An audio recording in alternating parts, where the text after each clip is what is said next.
to The Sinner and the Saint. I'm Melissa Bell. And I'm Allison.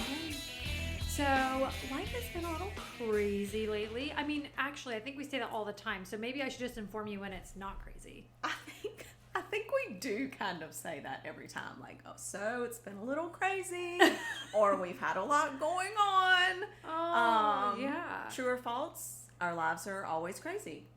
Yes, I think that's true. Anyone else feeling I it? said to somebody yesterday, we met while my son's in jiu-jitsu, and I have an hour to sit there. So if y'all want to talk, come sit with me for an hour, because I can't go in the gym, and I'm just sitting there, I don't know, staring off into the abyss. But she goes, hey, what are you doing? And I said, try not to be homicidal. And she was like, okay. I was like, I know, you probably wish I was kidding. But I'm not. That happened. It's good to keep people on their toes. Right? Yeah. I thought maybe she should know where I'm at. Like, let's go ahead and lay it out. This is where I am before we get started. Where I am. I've had such a hard time answering that question lately. Like, how are you? Oh, I mean, I don't know. My dad died a few weeks ago, and so how am I? Right. Like, I'm not okay. But then you don't want to, like, burden people with that. So, like, hanging in there, or getting used to things, or, well, you know. But then I'm such an optimistic, positive person. Right. So if you see me, don't ask me how I am. Well, but you know what? Why do you feel like you have to say, why? That's not a burden. People that are asking you generally want to know how you're doing. No, they don't. Oh. I mean, some people do. Yeah. Like, Some I people genuinely do. want to know, what can I do for you? Because you're on I my mind a know. lot. But continue on this. Some people don't want to know. Yeah, I mean, I don't think they do. I think it's something that we say. Mm-hmm. I think we overuse it. I think it's a pleasantry, and I don't know, maybe I shouldn't have said that. I do, some people do genuinely care, but other times I just think it's something we say, like, oh, hey, great to see you, how are you doing?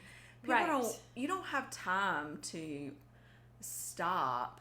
Like, it's a passing by kind of thing. Yes. Like, I care about you, but I don't really have time to listen, kind of thing is how you feel. And I don't like to lie, so I'm real bad at saying, oh, good, great to see you, bye-bye, yep, we're doing great. Yeah. I can't do that. I have such a hard time just faking it. But this just reminds me of, I was talking to that same person that I said I was homicidal. She stayed and talked with me, which was nice. But anyways. She didn't leave. She wasn't terrified. I mean, I would have run away. I'd been like, oh my gosh, look, someone's calling. But she said, we were talking and I said, you know, it's your story or it's my story. It's not everybody's story. Like, you don't get to know it all. Like, that's my chapter I'm going to hold close. So maybe you're holding this chapter close.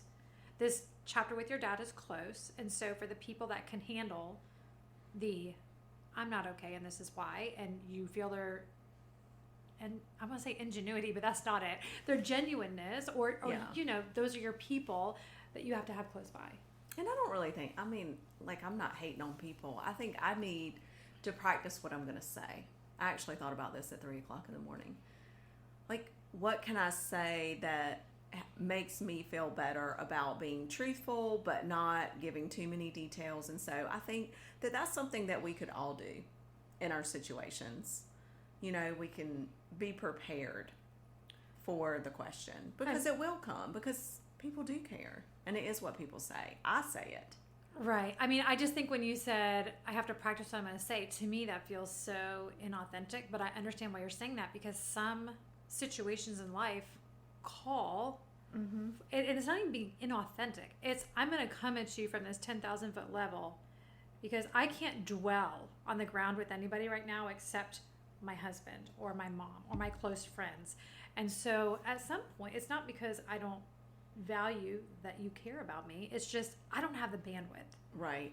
And quite frankly, I don't really want to cry right here in front of the whole world at TJ Maxx. So everything is great. Don't be nice to me. Dadgummit. Smack her around a little bit. Tell her hair is frizzy. Which it usually is. You know, this got me thinking about friends and who you have close by. Mm-hmm. I do think that we're only as good as our closest people. And that sounds really weird to say it like that as it's coming out of my mouth. But who you have close by. After God, of course. But like, yes, the people that God has put, or that, he's tried to stick in your path for you to collect for your people here. Yeah, it's so important that you keep ones close that are honest, even when it's hard. Yep. That will hold you accountable, even when it's hard. They don't all have to look like you or think like you, but they have your best intentions in mind. Yeah, I agree. I think that it is in the relationships, those relationships where it switches. I cannot remember who, there's some sort of like really smart dude that, I can't remember who he is. I'm sorry about that, dude. But he calls it like the I-it relationship versus the I-thou relationship. Oh, Lord. Okay, I hope you can unpack that. Yeah. Okay. So like the I-it, where we just get so busy and we don't really want to hear the truth from people or whatever. It can go both ways, where it's just like me, like I, and then you're just like a thing, just an it. Okay. But the I-thou makes it more relational, like you see the person you're honoring. So it's me, me, myself, and I, but it's thou.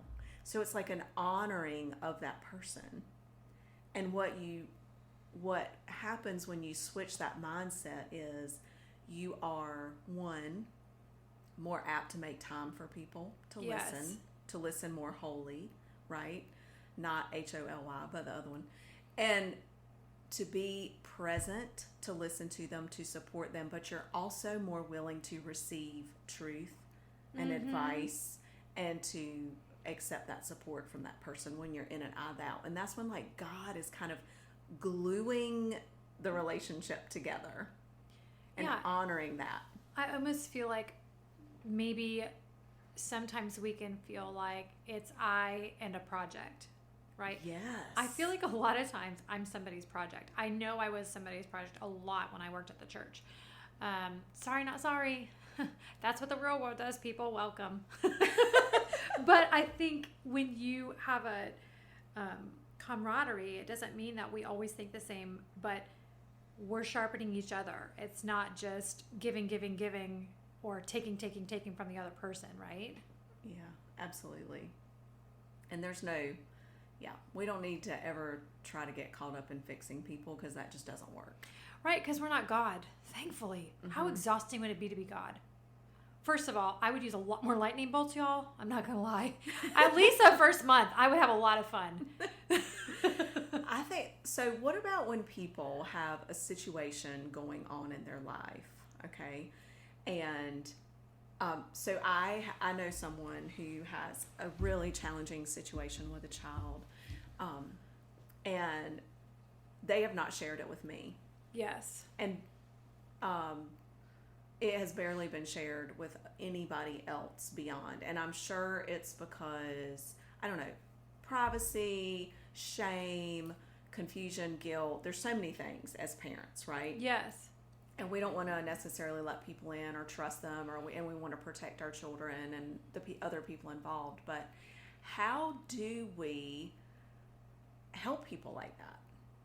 How do we help people where we know there's a situation, but they haven't confided in us? Why do people keep it to them? Well, I think I know why, but what do we do about that? So I have a lot of answers for that. Okay, good. Because usually you're asking me the questions. Because I've walked through this many times. Number one, I think you keep showing up. Just for small talk, just for encouragement. Not just for encouragement is huge, but also instead of speaking to the issue at hand, speak to the effects it's having on that person. Ooh. So that person is having shame, perhaps, if that's what you feel it is. Speak to that shame. Speak truth into that shame. because you're going to start to change the way they feel about the situation, and then they're going to feel like they can confide in you about the situation. Gotcha. Does that make sense? Yes, that is so good. That is so good. I think sometimes I know I do. I feel very helpless because you Yeah. see people that you want to, to care for, but they haven't really necessarily let you in. And you want to honor that, and you don't want to, it's, it's not personal. Yes. It's just a private thing, not personal against me. It's their personal item to do with what they want. But then you feel helpless. But then you just pray. But I love that idea about keep showing up, because I think sometimes I have a tendency I'll just remove myself from the situation, not necessarily the friendship, but like I don't know what to do. Right. So it is easier just to not do. Right. And they're not like reaching out. So, Right. And it's so funny. I was thinking about this morning. Sometimes not doing anything is making a statement. Mm-hmm.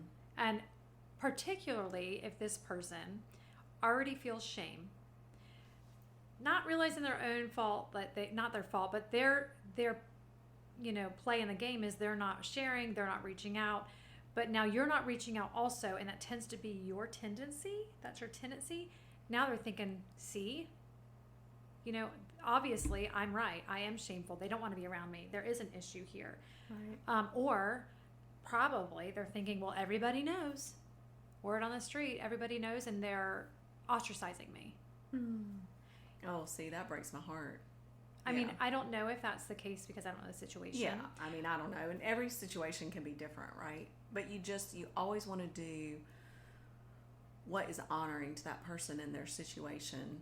And then I also always just pray that they have their people. Like, I can't be everybody's person. You Right. can't be everybody's person. And I mean, I'm not all that, And so then you just pray, I hope they have their people that they are opening up to, that are supporting them. Yeah. And it's okay if it's not us, Right. but you just hope that they do have those people. And that's the most important thing, which Yes. goes back to our friends. Right. I was with somebody and they said, you are one of the only Christians I will talk to about this stuff because you do not judge. And here's when I would say that. I'm probably one of the least judgy people you'll meet because I've probably done it all.